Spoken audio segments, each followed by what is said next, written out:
Salam qadırlı vatandaşlar, salam yakılan iyleşler. Hədir men bir yazı etmek istedim.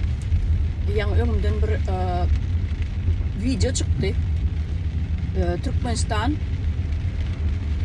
bir alternatif bir haberler, kıyıska haberler hükmünü halkın beynisini yumu için ediyen bir gepleşikleri var.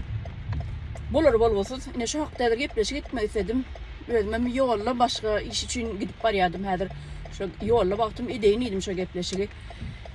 Şu videonun aşağına koyacak, şu an siz ödünüz koyup üns verin. Ödem bir sapar düşünmeseniz ikinci saparam kaytalap dinleyin şunu.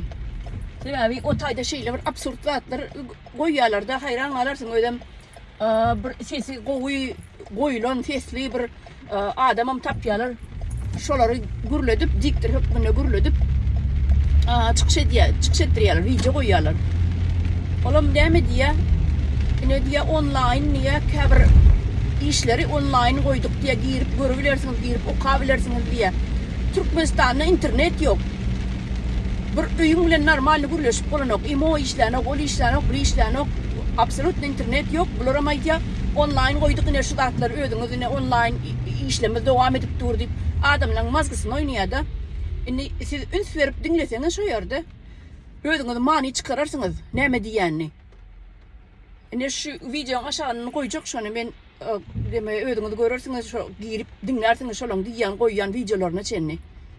Manisi yok manisi. Absolut şu datları diyen olsa şu diktir oturan kıyız var hava sesi koyulur oğudan sesli. Ama şu an diyen kıyız var. Okuyan zadının ödünün yalan datları o oturanını bilmeli. Şu yalan datları diyenni gurla oturuşunu şunu ekranına yalan datları ayıttır yanlıklarını ağını yetmeli şu koydum. Benim bunu edecek derlemeli. Bu yalan datlar demeli. Türkmenistan'ın internet hem bir yerde yapıp ne için ben demeli şunu deyip cedel etmeli ya da vapşe varmalılar şu teorikleri. Yine şunu ben size aydayınıydım adamla yürüten mazgısını oynama için beynisini yuma için ediliyor şu gepleşikler. Yine şunu kıyıskaç aydayınıydım size şu videonun aşağına koyacak şunu sağ olun vatandaşlar sağ oturun.